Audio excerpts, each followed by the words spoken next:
Chiamaka J. Uwadoka, and this is Africa in 10 minutes. Join me as I bring to you the trending business news of the week as reported on Footprint to Africa. The World Bank is set to invest $57 billion in Africa. Footprint to Africa interviews the CEO of Dress Me outlet. And Jumia Local launches in Kenya. And now the news in detail. The World Bank Group President, Mr. Jim Kim, said the bank will be investing $57 billion to accelerate growth and development in sub-Saharan African countries over the next 3 years. Kim said the move presented an opportunity to change the development trajectory of the countries in the region, including Nigeria. In trade news, Kenyan manufacturers now have an opportunity to showcase their made-in-Kenya products on Jumia following the launch of Jumia Local in Nairobi. Jumia Local is expected to enable manufacturers expand nationally, present customers with a vast and unique selection of products, as well as instill pride of locally made products in Kenyans.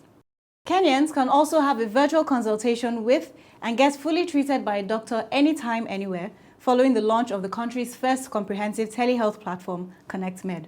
The virtual doctor service aims to deliver scalable healthcare in the country, where it is both scarce because of few doctors and inaccessible due to cost, location, and limited available hours. Moving on, Footprint to Africa recently interviewed Olatorera Oniru, the CEO of Dress Me Outlet, and she discussed the business of fashion. Following a very successful launch, Dress Me Outlet is fast establishing its footprint as Nigeria's premier fashion retail service.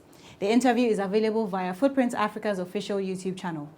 Ambassador Dumont, head of delegation of the European Union to Sudan, and a representative of UNIDO, have signed an agreement to implement a project to foster employment opportunities and economic growth in Sudan. The intervention is intended to provide alternatives to primary and secondary movements of migrants and refugees and enhance self-reliance opportunities. In tech news, Orange, one of the world's leading telecommunications operators, has launched its brand in Burkina Faso to consolidate its ambition and expanding presence in the West African sub-region less than a year after the closing of the group's acquisition of Airtel, together with Orange Côte d'Ivoire. Moving on, Transcorp Hotels plc Nigeria has announced a profit after tax of 4.5 billion naira.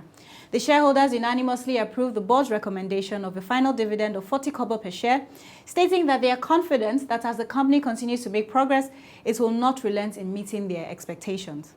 Still in Nigeria, the competition bill recently passed by the House of Representatives will spur innovation and drive economic growth, the Speaker of the House of Reps, Honorable Dogara, has said. He said competition regulation impacts positively on production of goods and services, whilst maintaining that for any market to deliver innovation, it must be competitive. And finally this week, leading South African diversified mining and minerals company, African Rainbow Minerals, released interim results for the 6 months ended 31st December 2016, showing significant increase in headline earnings per share, which rose by 283%. ARM stated that the headline earnings increase by 234% is largely due to excellent results in the ARM Ferrous division and the Two Rivers Platinum mine. That concludes the trending news of the week. Stay tuned for a recap of the headlines. World Bank to invest $57 billion in Africa. Jumia Local launched to boost indigenous manufacturing. Virtual health platform ConnectMed launched in Kenya.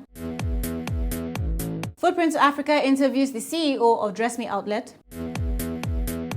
The European Union partners UNIDO to boost jobs and economic growth. Orange consolidates brand position in West Africa with Burkina Faso launch. Transcorp Hotels posts 4.5 billion naira profits, announces 40 kobo dividend per share. Speaker Dogara says competition bill will stimulate growth. And African Rainbow Minerals sees significant growth in headline earnings. For questions, comments, or to keep up with the trending business news, stay connected. Subscribe to our YouTube channel, like us on Facebook, follow us on Twitter, and connect with us on LinkedIn. These news and reports are called from Footprint to Africa. For daily updates and more business news in Africa, visit www.footprinttoafrica.com today. Footprint to Africa. Business news made in Africa by Africans.